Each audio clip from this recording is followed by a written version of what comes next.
Well, sport is part of who we are as Australians. It's part of our national cement. And I'm doing this video interview because I'm a passionate sports follower, as many people know. I follow both codes of rugby, rugby union and rugby league.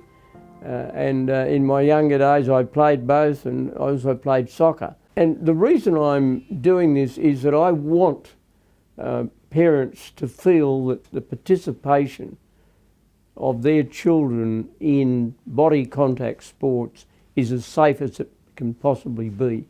And the concern about concussion is not born out of hostility to sport. It's actually born out of desire to make the playing of sport as safe as possible. You know, I want to see people, and particularly young people, participate. So if there's hindrances to that, to mum and dad saying, yes, I want you to play a sport, even if it's a collision sport, we have to look very, very closely and seriously about protocols that are put in place that give parents in particular the comfort that, yes, there can be some collisions, yes, there may be a one-off head knock, but the sport that my child's playing is on top of the issues. The coaches are well educated and we as parents are well educated. Firstly, I think we've got to get things right, and therefore we need significant debate about this rather than alarmism, because we're not going to stop people from playing sport, and we're not going to stop mums and dads from wanting their kids to be in sport at school and everywhere else. So we don't want them to be alarmed to think that every time they engage with someone in a contact sport, they are at risk of significant damage. So there's not enough homework being done on that. On the other hand, I think it is acceptable to say that a lot of what passes in sport most probably has the potential to put people at risk. I feel it very personally. You know, I suppose I look a little bit at the rugby generation ahead of me, 2 generations ahead of me. It worries me a bit. You know, a few wallabies in their 70s, and I go, well, I mean, the normal population, I guess.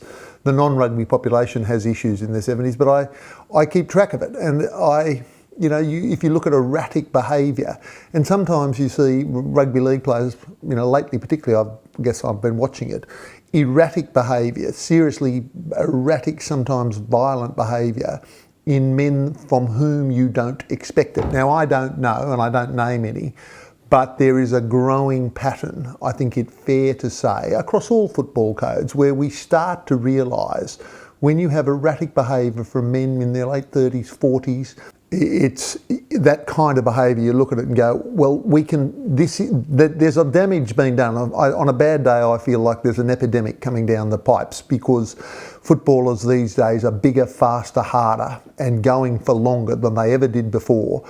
And in my day, people would get a knee injury and they'd be out for 6 months, which gave their brain 6 months rest. These days, too often, keyhole surgery, and they're back out there a week or 2 later, and it's just relentless. The other thing for me too is denial. I was in denial for a long, long time, just, you know, forgetting things and, you know, talking sentences and like forgetting words during what you're trying to talk. I don't want to see people suffer. I mean, you know, I've got a lot of mates who have had a lot of concussions and all that sort of stuff, and you know, to see them with their families and to see them not even wanting to get out of bed to go and to do a job. There were guys I used to box, Steve, I used to punch their heads in every day. And look, today, I might sound fine that, but there are days blocked that I do something and 30 minutes later forget it, or I organise to do something at 12 o'clock and it's 11:30 or quarter to 12, it's 12:05. God, I'm supposed to be somewhere. I just forget. I mean, look, yeah,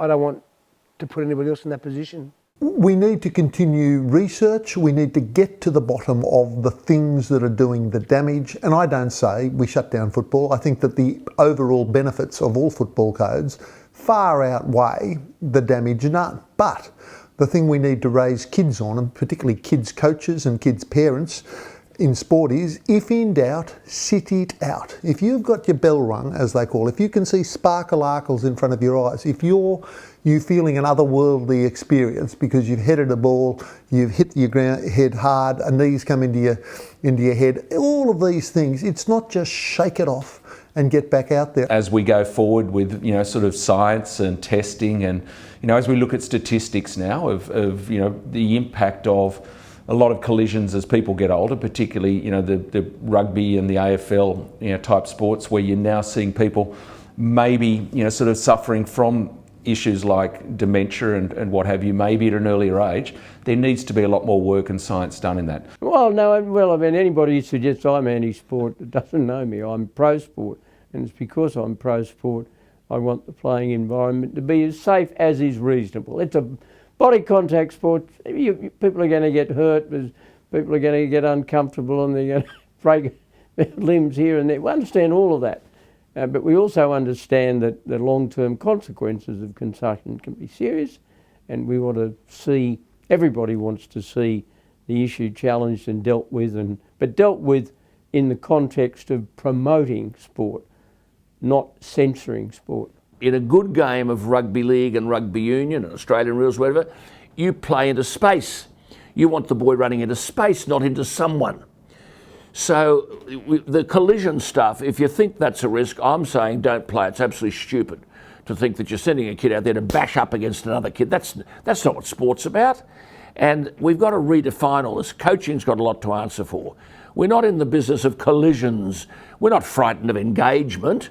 And there's a referee there to make sure that it's a legal rather than an illegal engagement. And we're not going for the head and so on. There's a lot of good refereeing about that at the moment.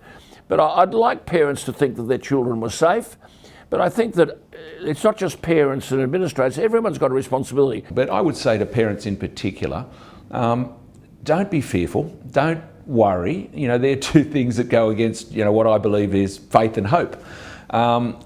Yes, I've had 4 kids that, from time to time have had knocks and what have you. And yes, it does worry you, but if there are strong protocols in place and your child's not rushed back into sport, then you shouldn't worry and you shouldn't fear. It doesn't mean that just like when your child goes out and drives a car, it doesn't mean that there's not a risk out there, but it's a calculated risk.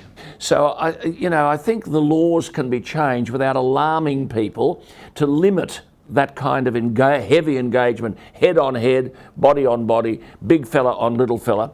Go and enjoy yourself. Tell them to enjoy themselves, but I think a parent needs to be very responsible in supervising anything that might be untoward that happens in the playing of the game. Absolutely has to be more research. There has to be research and there has to be a growth in awareness. And anybody that can help, camera one on me, anybody that can help to raise the funds for the research, please do.